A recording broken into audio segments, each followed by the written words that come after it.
I took a drive late one night. What happened will haunt me for the rest of my life.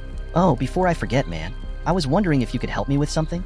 The cashier, an acne-riddled kid who looked to be in his late teens or early 20s, looked up from shoving the bag of potato chips, 2 sodas, and a pack of Lucky Strikes into a plastic bag. For a moment, he just stood there, seemingly frozen in mid-action. Then he finally answered, "Yeah, what's up, man?" I let out a barely perceptible sigh. I'd been half afraid that I would be told to take a long walk off a short pier, to put it politely. Feeling relieved, I reached into my back pocket for what was there. You see, I seem to have, well, sort of gotten lost out here. I decided to take a late-night drive, and ended up getting turned around on all these 2-lane back roads. I unfolded the map and set it on the counter so he and I could both see it before continuing. So, I was hoping you could point out on here roughly where we are, and, more importantly, the way to get back to the main road. There was another long stretch of silence, and then the kid began to laugh, softly at first, and then louder. "Dude, a paper map?" he managed out between wheezes. "Are you for real? What year do you think this is, 1993? For my part, I simply let out a resigned sigh. I'd had a bad feeling I would be getting this sort of reaction from someone his age, and it looked like I'd been proven correct. Can't say I didn't see it coming. He wiped tears from the corners of his eyes and looked at me. "Seriously, bro, don't you have GPS in your car or something?" he asked. Immediately, I hooked a thumb over my shoulder, pointing out the glass entry door at the beige sedan sitting at the gas pumps. "Not in a Honda Accord from 1979, I replied simply. As he looked behind me out the door, I could see he wanted to make another quip, probably something about how I should buy a newer car or something. Thankfully, though, he kept it to himself. Instead, he leaned over the map and, still chuckling softly to himself, began looking at it. A few moments later, he snapped his fingers. "Ah, I still got it," he said proudly, then pushed his finger down near the middle of the map and looked up at me. "We're right about here, roughly 6 or 7 miles outside Placer." I leaned over the counter to see as he drew his finger away. "Here." He nodded, and I pulled a pin out of my pocket, circling the area as a reminder once I left, then examined the map further. "Okay, so it seems I could take more than a few roads to get back to Interstate 5, right?" The kid nodded again, clearly already bored with the unusual interaction by the slightly annoyed look which had begun to cross his face. "Sure," he said simply, then placed my bagged items on top of the map. "That'll be $14.50 for this, and $28.50 for the gas." I reached into my pocket and pulled my wallet out, withdrawing 3 20s and handing them to him. The register let out its trademark ding as it shot open, and he placed the bills in it before pulling out and handing me my change. Placing it and my wallet back into my pocket, I picked up the bag and folded the map back up. "Thanks for the help," I said as I turned to head out the door.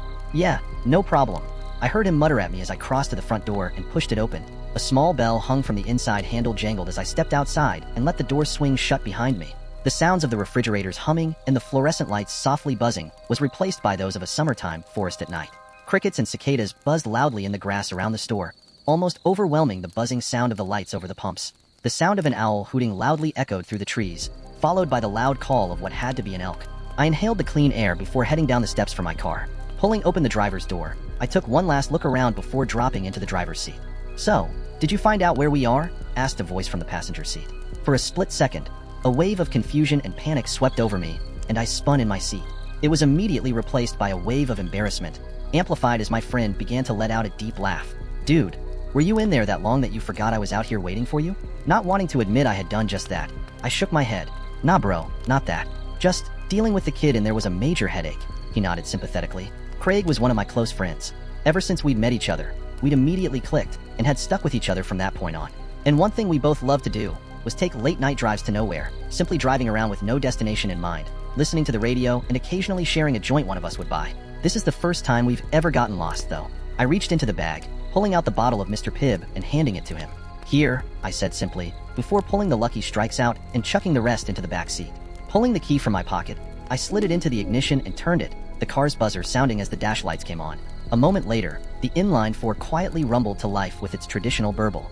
Tearing open the packaging, I pulled a cigarette from the pack and stuck it into the corner of my mouth before reaching to push in the car's cigarette lighter. As I did, I shot a glance back towards the store and froze. A small shiver shot down my spine as I realized the kid was standing at the door and staring out at us. What the actual hell? Craig caught my gaze and turned to look himself. "Dude, what the hell is his problem?" I shook my head as the lighter popped back out, signaling it was ready to use. I pushed the glowing red coil against the tip of the smoke for a moment until it was lit, then placed it back in its slot. I pulled it from my lips and exhaled a cloud of smoke before answering, feeling more than a bit unnerved. "I don't know, but honestly man, that's more than a bit creepy." I shot one last glance. The kid hadn't even blinked once. He was just staring with an off-putting intensity out the glass. "Come on, let's get out of here," Craig said, echoing the thoughts swimming through my mind. I put the car into first gear and eased off the clutch, the car beginning to roll forward.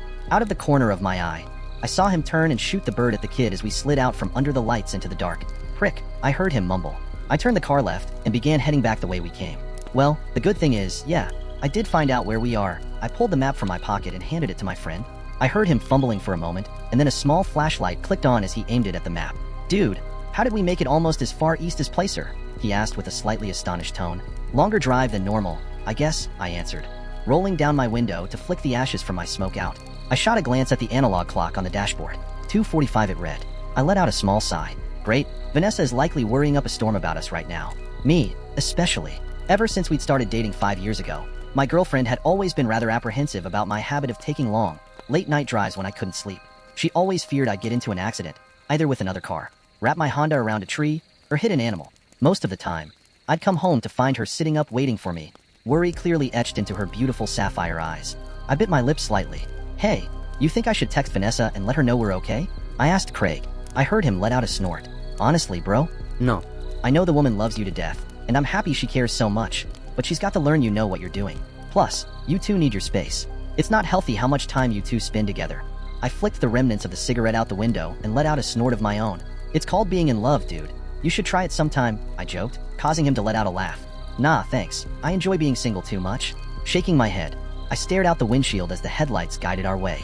I felt a slight sense of unease creep up on me as I watched the two-lane road stretch out before us, the moon in the sky almost completely blocked by the trees over our heads. I hadn't seen another car on the road for 2 hours at least. Well, what did you expect, Derek? You drove into the boonies. There's only ghost towns out here. Why don't you try driving all the way to Idaho next time? Shaking my thoughts away, I fumbled in the center console for a moment before pulling out a mixtape. A bit of music would help me feel better. I pushed it into the car's cassette player and hit play. A moment later, the pounding bass and synths of Dance with the Dead's That House began blasting from the speakers. Craig let out a whoop of excitement. Dude, yes, that's the kind of tunes we need for a drive like this. He rolled down the passenger window, sticking his head out the window to whoop and holler into the night. I shook my head, unable to keep from grinning at his antics. Friggin' goofball. The playful mood helped settle my mind, and I felt myself relax into the seat, the tension flowing out of my body and out the window. For a few minutes, that's how things went. The road stretching out ahead of us and then disappearing into the blackness behind us, the music blasting out from the radio, and the soft roar of the engine in the background. I shot another look at the backlit clock. Now it read 5 minutes to 3. We should be at the highway in a minute. The thought released the last wisps of tension in my body and fumbled into the back seat for the bag, catching it with the tips of my fingers. I pulled my bottle of soda from it and, holding the bottle to the steering wheel, cracked the cap. I lifted it to my lips and took a swig, taking my eyes off the road for a split second to tilt my head back. I looked back at the road and nearly spit it all out onto the windshield. In the second I'd stopped looking, a figure had stepped out onto the road. Fucking hell, I shouted, jamming my feet on the brake and clutch as hard as I could. The rear wheels of the car locked up, and the ear-piercing sound of squealing tires filled the cabin. To my horror, the tail end of the car began sliding out. Oh hell, no. For a few seconds, the world around us became a blur of shapes and colors, and I feared at any moment we'd smash into a tree or begin rolling. Thankfully, the car finally came to a stop with a screech of protest from the suspension. We were facing back the way we'd come. I could tell from the black lines on the road which had once been the rubber of my tires. I gripped the steering wheel with almost a death grip, my heart furiously pounding in my chest. My breaths came in short, ragged gasps. There was no movement in the car for a few seconds, before Craig reached forward and snapped the music off. Dude, what the fuck? He shouted at me, his face looking as pale as mine must be. I didn't say a word to him. Instead, I pulled up on the handbrake, ripped off my seatbelt and practically kicked the door open.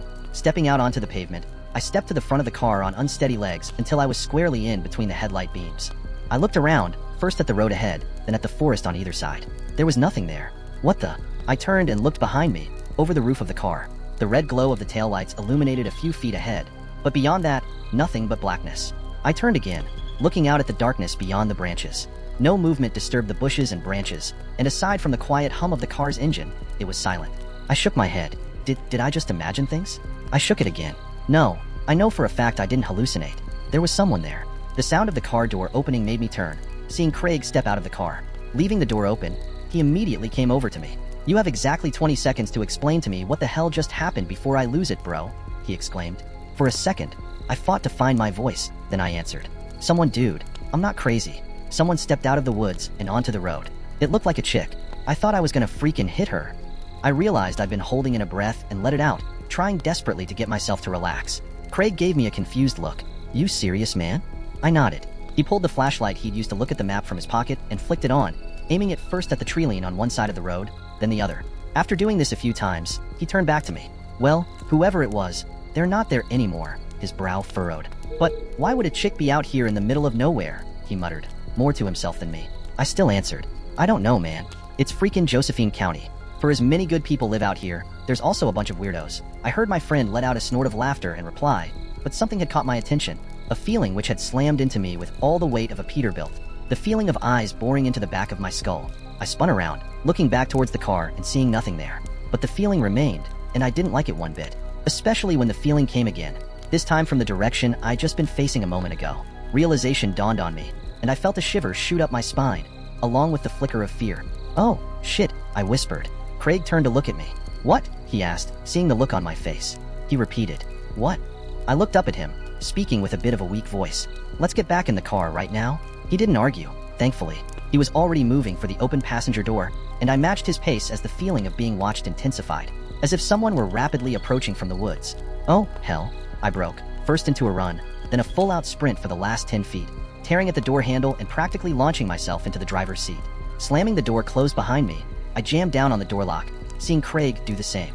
He turned to me, his face hidden in the dark, but his voice giving a perfect mental image of it. What the hell was that, man?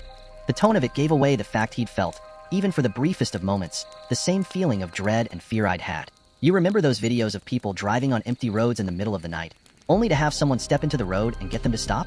I asked. A sharp intake of breath came from the passenger seat before he answered, finishing my thought. And then a bunch of people spring out of the woods trying to ambush them. Oh, hell no.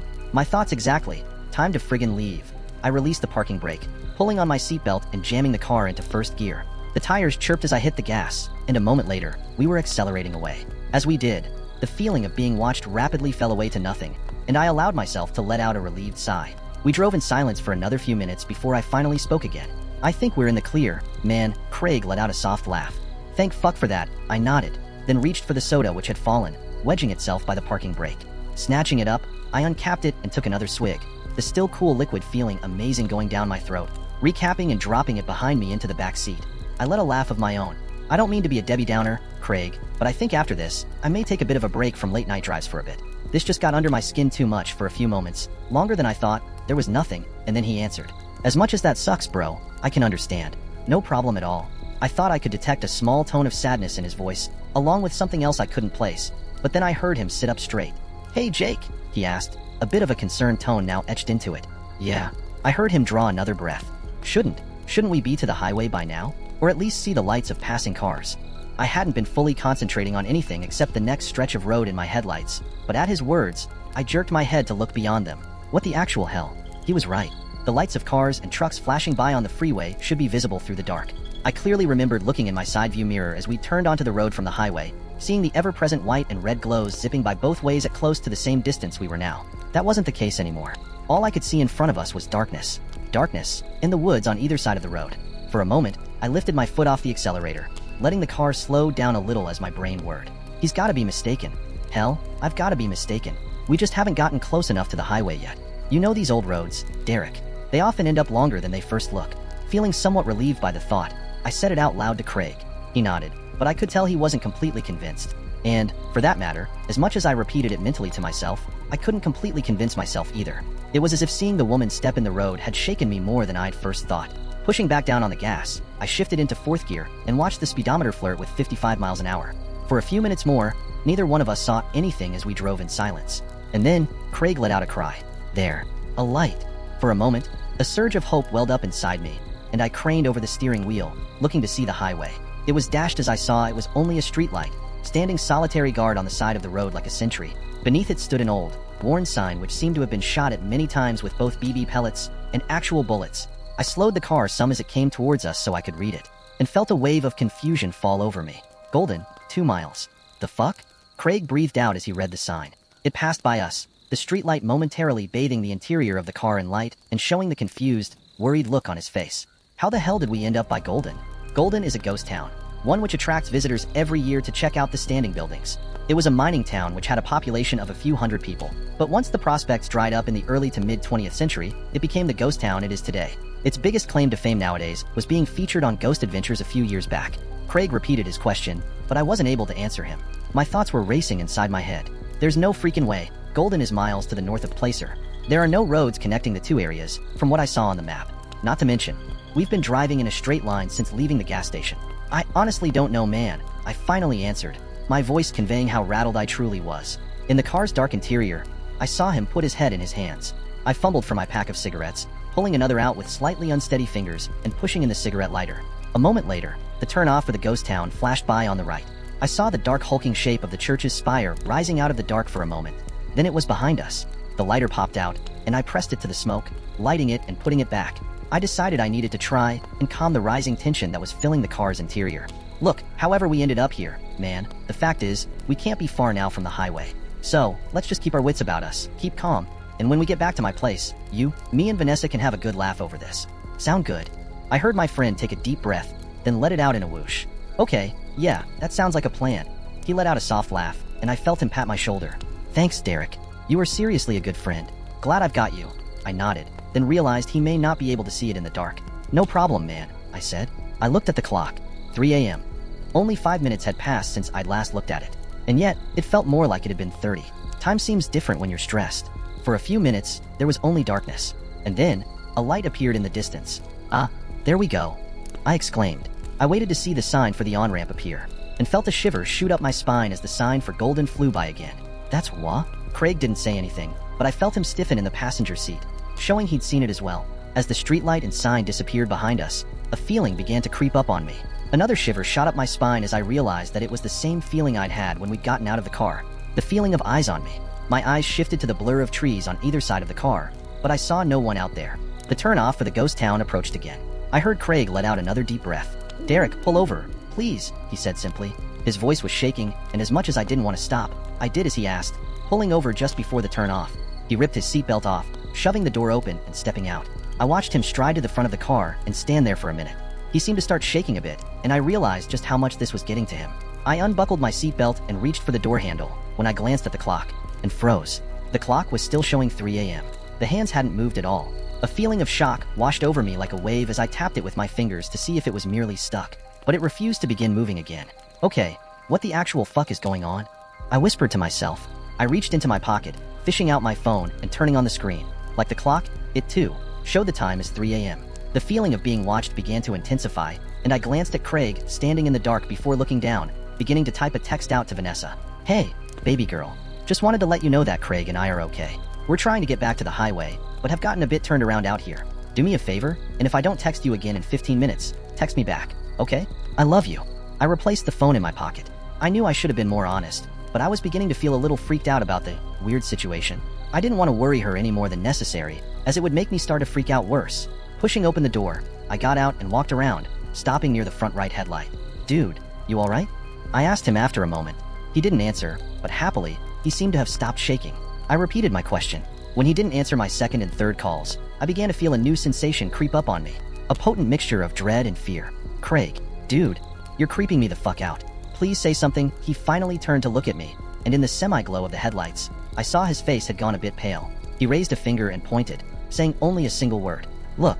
My eyes followed where he had gestured, and I began to feel like someone had dumped a bucket of ice water over my head. The cigarette dangling from my lips fell from my mouth to the ground.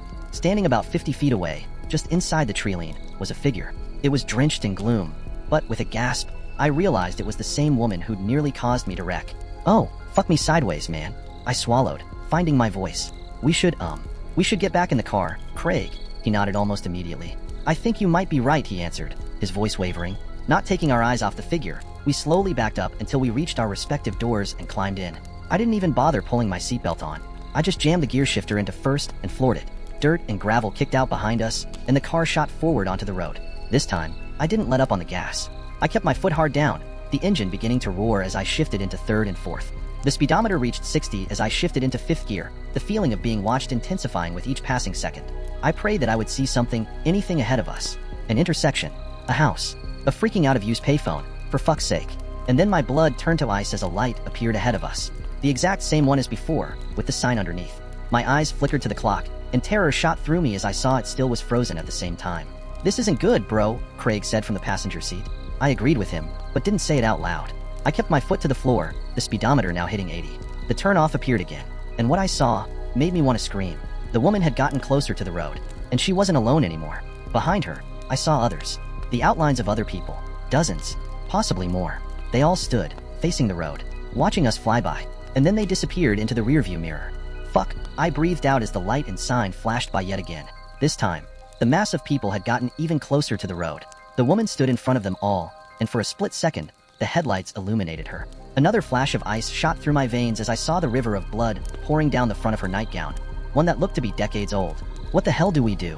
Craig asked me, his voice steady, yet filled with fear, the same I felt. I just shook my head. I don't know, man, was all I could say. The streetlight began to appear again when I felt my phone vibrate in my pocket, causing me to nearly slam on the brakes in surprise. I fumbled in my pocket for it, seeing Craig look over at me. I texted Vanessa when we stopped, told her to reply back in a few minutes. Now, I think I'm gonna tell her to call the cops or something. He didn't reply, instead turning to look out the windshield at the approaching light.